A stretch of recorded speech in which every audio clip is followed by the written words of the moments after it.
சட்டப்பேரவை கூடியது. ஆளுநர் உரை நிகழ்த்தியபோது எதிர்க்கட்சியினர் ரகளை குண்டுக்கட்டாக வெளியேற்றப்பட்டனர். சேலத்தில் நாளை மறுநாள் தேமுதிக மாநாடு.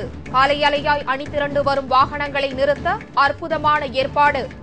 ஒரு நாட்டின் பலம் ராணுவ பலத்தில் இல்லை, அறிவாற்றலிலேயே உள்ளது. பிரதமர் மன்மோகன் சிங் பேச்சு. தெலுங்கானா குறித்த ஸ்ரீகிருஷ்ணா கமிட்டி அறிக்கை ஆந்திர மாநில கட்சிகள் நிராகரித்தன.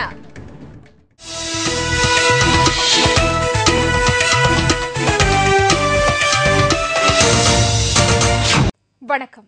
விரிவான செய்திகள். தமிழ்நாடு சட்டப்பேரவை கூட்டம் இன்று தொடங்கியதும் விலைவாசி உயர்வை எதிர்த்து முழக்கமிட்ட எதிர்க்கட்சி உறுப்பினர்கள் அவையில் இருந்து அவை காவலர்களால் வெளியேற்றப்பட்டனர்.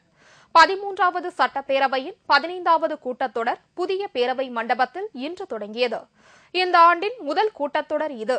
ஆளுநர் உரை நிகழ்த்தும் முன்பாக அதிமுக, கம்யூனிஸ்ட் கட்சிகள் உள்ளிட்ட எதிர்க்கட்சியினர் விலைவாசி உயர்வை எதிர்த்து முழக்கமிட்டனர். அவர்களில் பலர் கருப்பு சட்டை அணிந்து வந்தார்கள். ஆளுநரை பேசவிடாமல் அவர்கள் முழக்கமிட்டார்கள். தமிழக அரசை கண்டிக்கின்றோம், தமிழக அரசை கண்டிக்கின்றோம்.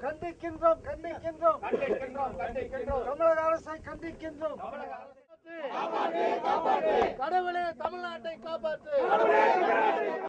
இதைத் தொடர்ந்து அவர்கள் அனைவரையும் வெளியேற்ற சபாநாயகர் ஆவுடையப்பன் உத்தரவிட்டார். இதனை அடுத்து எதிர்க்கட்சியினர் பலவந்தமாக வெளியேற்றப்பட்டார்கள். வெளியே வந்த பிறகும் எதிர்க்கட்சியினர் திமுக அரசை கண்டித்து முழக்கமிட்டனர். பின்னர் ஆளுநர் சுர்ஜித் சிங் பர்னாலா உரை நிகழ்த்தினார். அந்த உரையின் தமிழ் மொழிபெயர்ப்பை சபாநாயகர் ஆவுடையப்பன் சபையில் தமிழில் படித்தார். சேலத்தில் நாளை மறுநாள் நடைபெறும் தேமுதிகவின் மக்கள் உரிமை மீட்பு மாநாட்டிற்காக சிறப்பான ஏற்பாடுகள் செய்யப்பட்டுள்ளது.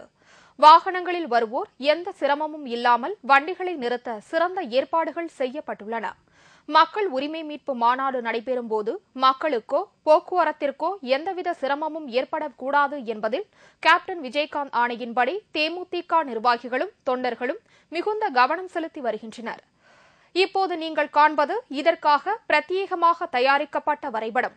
இதில் மாநாடு நடைபெறும் இடத்தைச் சுற்றி பல்வேறு இடங்களில் அமைக்கப்பட்டுள்ள வாகனங்கள் நிறுத்துமிடம் தெளிவாக காண்பிக்கப்பட்டுள்ளது.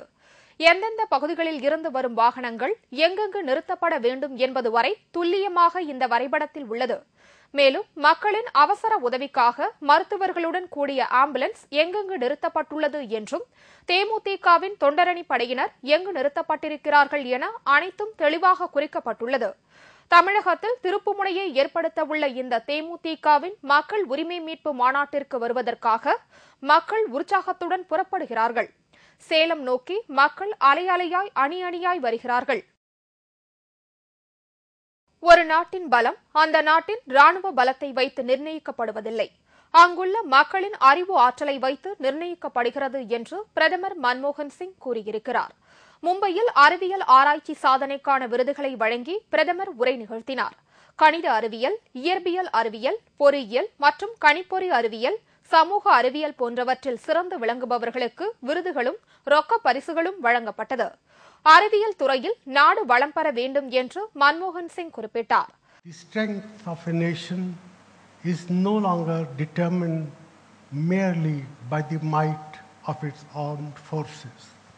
It comes from the quality of its collective knowledge, the productivity of its working people, the creativity of its entrepreneurs, and the dedication of its professional workforce. இந்த விழாவில் பல்வேறு அறிவியல் துறை நிபுணர்கள் பலர் கலந்து கொண்டார்கள். தெலுங்கானா குறித்த ஸ்ரீகிருஷ்ணா கமிட்டி அறிக்கையை தெலுங்கானா ஆதரவு கட்சிகள் நிராகரித்துவிட்டன.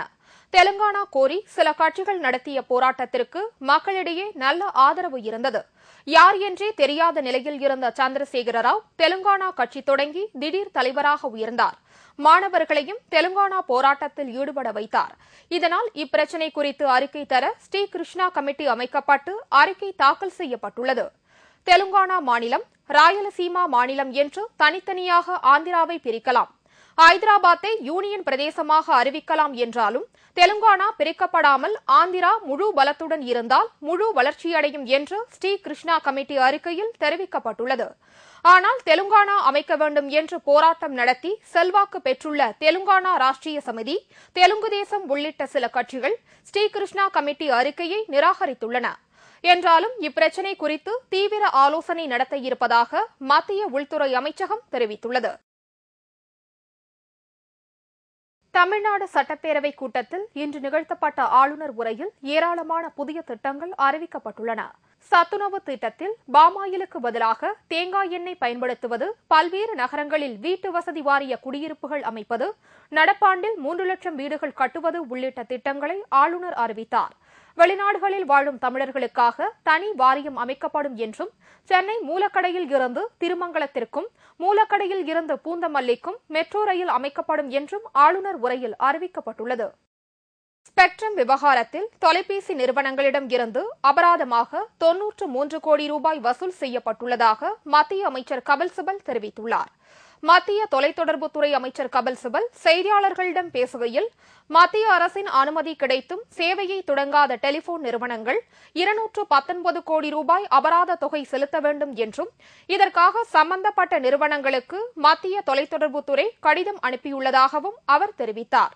யூனினார் மற்றும் டெலினார் ஆகிய நிறுவனங்கள் அபராத தொகையாக 93 கோடி ரூபாய் செலுத்திவிட்டதாகவும், சில நிறுவனங்கள் தீர்ப்பாயத்தை அணுகியுள்ளதாகவும் அவர் கூறினார். பாஜக ஆட்சிக் காலத்தின் போது மத்திய தொலைத்தொடர்பு துறையில் நடந்த ஊழல்கள் பற்றி விசாரிக்க நாடாளுமன்ற பட்ஜெட் கூட்டத்தொடரின் போது வற்புறுத்துவோம் என்றும் கபில் சிபல் தெரிவித்தார். தன்னை பாலியல் பலாத்காரம் செய்த பாஜக எம்எல்ஏவை குத்திக் கொன்ற பெண்ணின் தாயார் பேட்டியளித்துள்ளார். தன் மகள் செய்ததில் எந்த தவறும் இல்லை என்று அவர் கூறியுள்ளார். பீகார் மாநில பாஜக சட்டப்பேரவை உறுப்பினர் ராஜ்கிஷோர் சேகரி, அவர் ரூம் பதக் என்ற பெண்ணை பல்வேறு சமயங்களில் பாலியல் பலாத்காரம் செய்ததாக கூறப்படுகிறது. 4 தினங்களுக்கு முன்பு அந்த எம்எல்ஏ தனது வீட்டில் மக்களிடம் குறை கேட்டுக் கொண்டிருந்தபோது ரூபம் பதக் என்ற பெண் அங்கு சென்று எம்எல்ஏவை கத்தியால் குத்தி கொலை செய்தார். பாட்னாவில் செய்தியாளர்களிடம் பேசிய ரூபம் பதக்கின் தாயார் குமுத் மித்ரா, தனது மகள் ஆத்திரமடைந்து எம்எல்ஏவை கொன்றதில் தப்பு இல்லை என்று கூறினார்.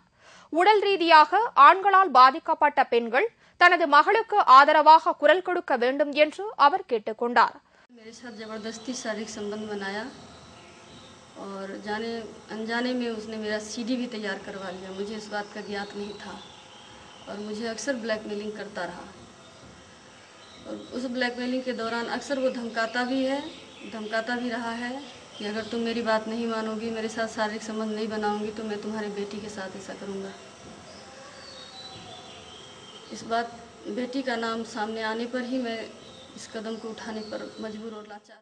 தன்னையும் பிளாக்மெயில் செய்து எம்எல்ஏ பலமுறை பாலியல் தொடர்பு கொண்டதாக குமுத் மித்ரா கூறினார். எம்எல்ஏவை கொன்றதாக கைது செய்யப்பட்டுள்ள ரூபம் ஒரு பள்ளிக்கூட ஆசிரியர் என்பது குறிப்பிடத்தக்கது. இத்துடன் செய்திகள் நிறைவடைந்தன.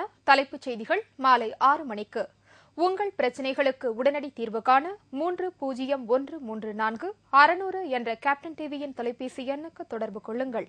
வணக்கம்.